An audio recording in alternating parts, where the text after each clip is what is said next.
When Lisa and Marc Caradonna opened Barefoot Bob's in the summer of 2004, the beachside restaurant was packed every night and the future looked bright. But when winter hit, visitors to Hull, Massachusetts disappeared, and the dining room quickly emptied. That became an annual problem, with profits from the summer carrying the business through the 7 quieter off-season months. The couple had always worked in the industry, and as finances became a problem, Marc fired the chef and took over the kitchen, while Lisa supervised the front of house. Yeah, I'll bypass that, darling. Okay. Otherwise, I'll need a bypass. Okay. As Marc is not a trained chef, the food quality may be questionable. But while Marc spends 12 hours a day, 7 days a week in the kitchen, wife and co-owner Lisa is more likely to be found at the beach. This place requires me to be here. I have to work twice as hard because she doesn't. Despite Marc's best efforts, Barefoot Bob's isn't working, and neither is the couple's marriage. I know I love you. Let's just say there's an indent on the couch from where he sleeps. In an unusual first step, Gordon meets with the couple separately to figure out what's wrong with their business. Marc begins by telling Gordon that it was his dream to buy the business with Lisa, who he describes as his best friend.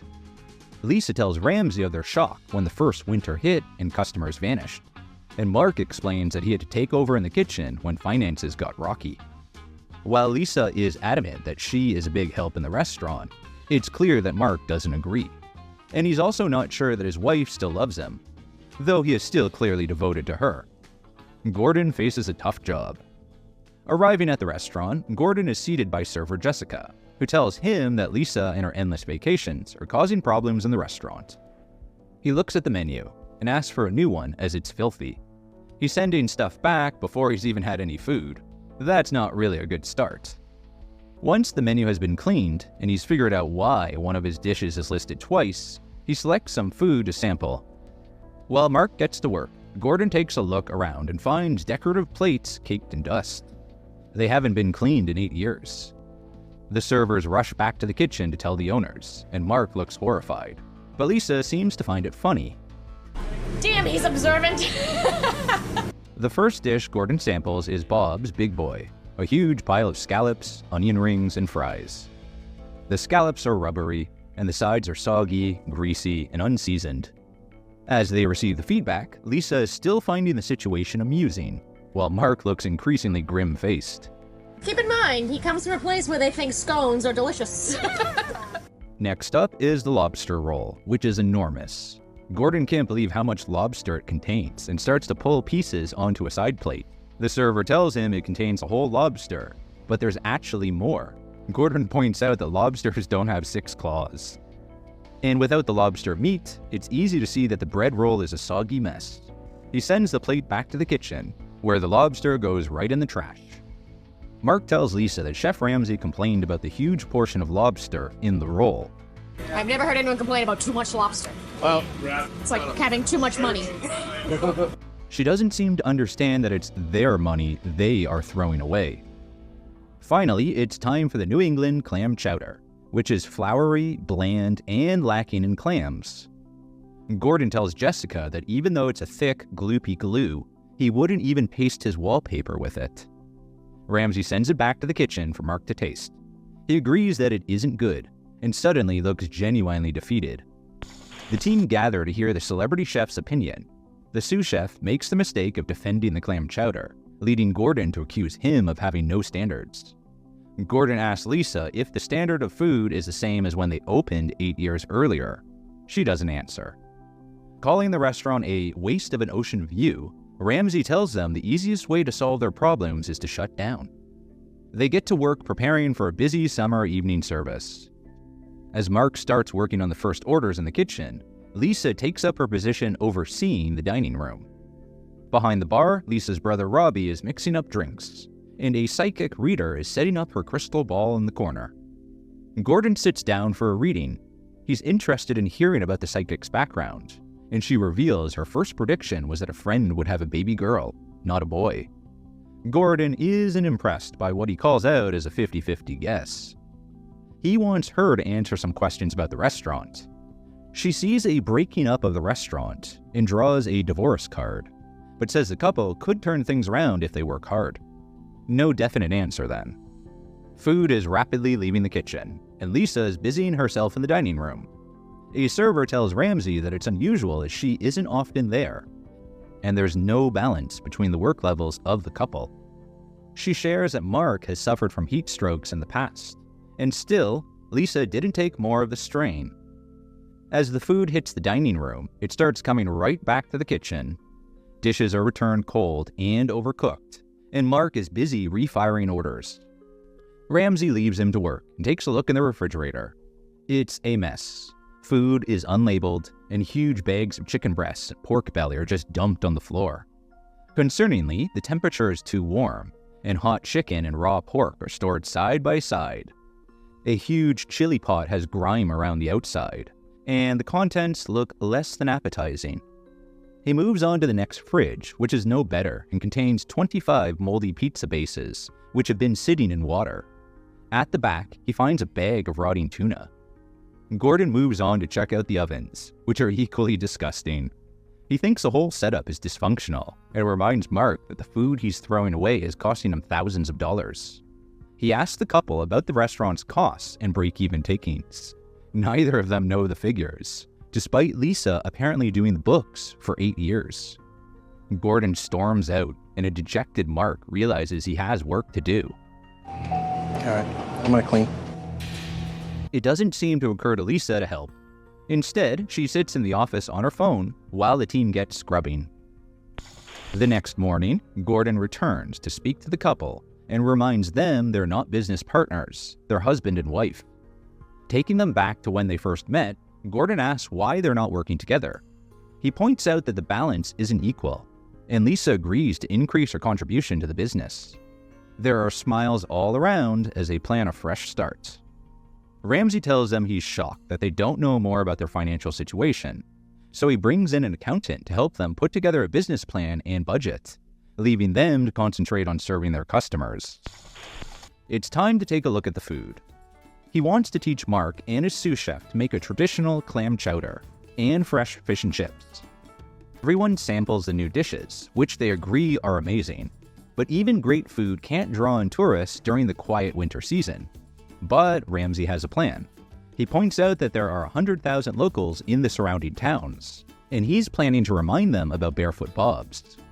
They head out with eye-catching branded t-shirts and samples of the new dishes to promote the restaurant. Overnight, Gordon's team move into the restaurant to update the decor. With a classic but modern beachside theme, the tiki bar has gone, and being replaced with a chic contemporary feel. He has also provided a state-of-the-art POS system, which makes ordering a breeze, and also feeds back figures directly to their accountant. Ramsay reveals a new, shorter menu, including oysters, crab cakes, lobster rolls, and other local dishes. The team is ready for the grand reopening. Well, all but one of the team. Lisa's brother, bartender Robbie, isn't a fan of the new Barefoot Bob's brand, and complains that they've instantly lost their existing customer base. He feels it's too much like a fancy yacht club, and not a bar where you'd watch a game. When he's asked to provide frozen drinks, he refuses, saying they don't fit with the new image, and announces he's quitting. We get people drunk and we feed people. We're not a 5-star restaurant. After his tantrum, Robbie returns to his position behind the bar, with promises of words with Gordon. When Chef Ramsay arrives, he checks in with all the staff, and Robbie quietly tells him he's skeptical about the new changes, as their old customers just wanted somewhere relaxed to get drunk. Calling him arrogant, Gordon points out that his sister will lose her business and her marriage if the restaurant isn't turned around. Marc tells his brother-in-law the business wasn't working and couldn't continue as it was. Robbie agrees to commit to the new restaurant concept. What I'm asking is a commitment of 100%. Especially in front of your team. Exactly. All right, buddy, come on. I don't even want to shake hands. Customers begin to arrive, and orders hit the kitchen quickly through the new POS system. Marc takes control, and food starts to leave the past. Diners are loving the new dishes. But an hour into service, the kitchen is flooded with orders and they're getting backed up. Diners are threatening to leave, so Lisa tells the servers to stop taking new orders and steps in to help run food as it's ready. They get back on track and can take orders once again. Marc is relieved that he had Lisa's help, and that she's shown she can be an asset to the restaurant. Even Robbie admits that the night was a success. Gordon tells the couple to stick together to make the restaurant work, and he heads into the sunset. The restaurant was clearly on track for a more successful future after Gordon's visit, both in the kitchen and, with the help of the accountant, in the balance sheets. And most importantly for Marc, he had his wife back by his side. The Barefoot Bob's episode of Kitchen Nightmares was filmed in May 2012, days before Gordon visited La Galleria 33. Even before Chef Ramsay was spotted in town, a crowd gathered outside the restaurant to watch his crew getting ready for filming. Floodlights went up and equipment was stacked outside the building, which was closed as they prepared for his visit. Local reporters went down to chat with waiting fans, who were pleased to hear that Ramsay was on his way, though most were surprised at his choice of restaurant, describing Barefoot Bob's as busy and popular. It certainly didn't seem to be known for poor food quality, as the customers rated the burgers and seafood positively. Though with the size of those lobster rolls, of course they wouldn't be complaining. One of the observers turned out to be the mother of a local chef, who had worked at the restaurant for the past 4 summers. He thought the restaurant was well managed, but that the equipment could use updating. The episode aired in December 2012 and was rated 6.6 out of 10 on IMDb, which makes it one of the lowest rated Kitchen Nightmares episodes. Viewers had very strong feelings about the owners and their distant and fractured relationship. Marc was extremely popular with fans who thought he was genuine, hardworking, and owned his mistakes. They were impressed that instead of arguing or complaining, he took Gordon's comments seriously and tried to put his ideas into practice, even when he was clearly exhausted and demoralized.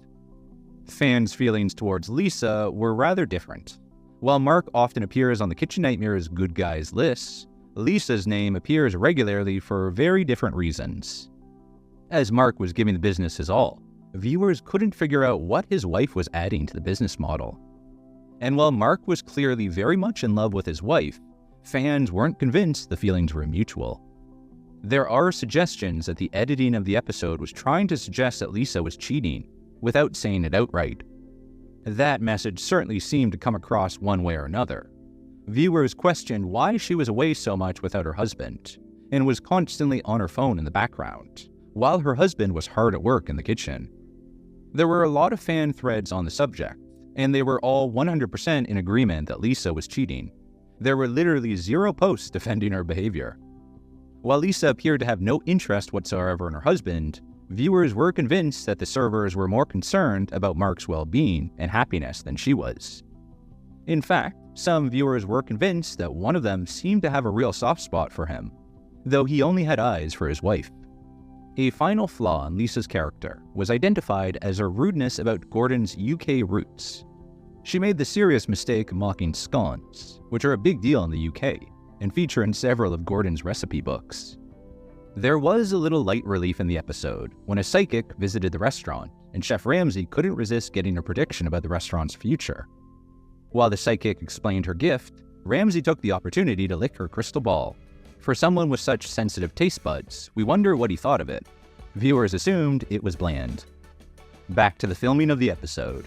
Locals were excited to hear that Gordon and the Barefoot Bob's team would be out and about serving samples of the restaurant's new dishes. Gordon was on a charm offensive with potential customers and cooked and served clam chowder and fish and chips for fans in several of the nearby towns. Despite the glowing reviews from locals, Barefoot Bob's had a pretty bad Yelp rating, scoring just 2.2 out of 5. While comments started out pretty good, they soon deteriorated, with the complaints covering every aspect of the business. The building was dirty, food was poor, and service was slow. Did the reviews improve after Gordon's revamp and menu change? Sadly not. If anything, they got worse. But Chef Ramsay can't be blamed for the complaints about the food and surroundings. Within a few weeks of his departure, Marc and Lisa decided to return to their old menu and the old tiki chic styling. Barefoot Bob's was very quickly back to its old self. In a review written just a month after Gordon's visit, one diner was told by a staff member that Gordon had screwed everything up, as he was served a bland burger and dirty clams.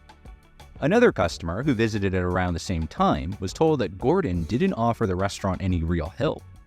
Though it's fair to say they didn't give the advised changes, he did give them a good go.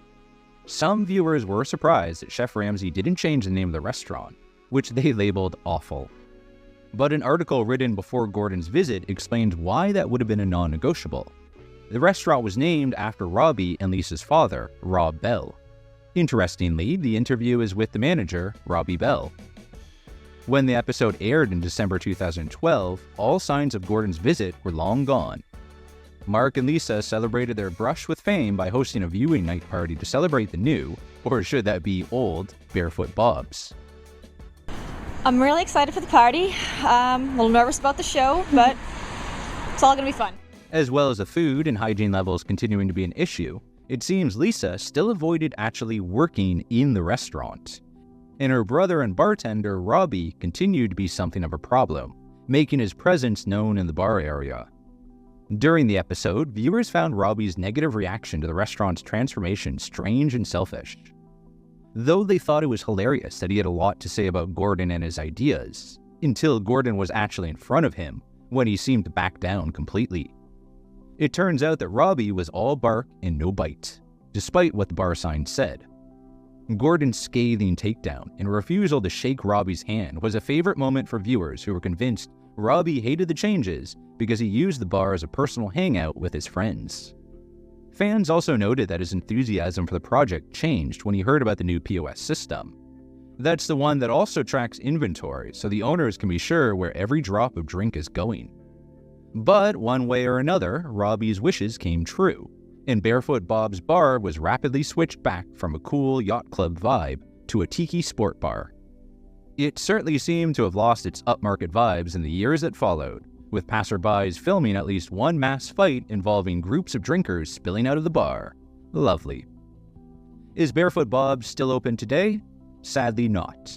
The restaurant closed in December 2016, 4 years after the episode aired, and in the middle of their dreaded winter season. If only someone had seen that coming. One local, who had hung out with Gordon and his crew on the beach during filming, tried to blame the changes the celebrity chef had made for the closure, but made an interesting comment. It wasn't just because the family couldn't see eye to eye. What could that mean? Barefoot Bob's closed its doors without much warning, and the space was taken over by Hull's Kitchen 2, a second seafood restaurant for a local owner. We can only imagine what Gordon thought of the name. The kitchen, patio, and bathrooms, which had apparently always been filthy on Marc and Lisa's watch, got a complete makeover before the new restaurant opened. Reviews were pretty good, with ratings reaching 4 out of 5. But HK2 didn't last long either, and the restaurant became Tipsy Tuna in 2023. Serving the most enormous lobster rolls, what would Gordon say, alongside colorful cocktails, the restaurant certainly doesn't seem to be having any problems getting customers through the door. Though reviews aren't great, rating it as just 3.7 out of 5 on Yelp. As for the family behind Barefoot Bob's, Robbie is working in a bar called Two Saints Tavern, which looks more like his kind of place than the swanky Ramsay Barefoot Bob's bar. From his online presence, he seems to enjoy sports, bars, and travel, and he loves his dog. We hope he's doing well. On to the big question on everyone's lips. Did Lisa and Marc stay together when the restaurant closed? The answer appears to be yes. The couple don't post many photos together, but there are a few taken in the last couple of years. And most importantly, both have their relationship status set to married on their Facebook pages. Travel, sports, and family seem to feature highly for both, but we don't get much of an idea of what either of them is doing for work these days. What we do know is that the Barefoot Bob's trio all seem to be still on friendly terms, even if they can't say the same for Gordon. We wish them all well for the future.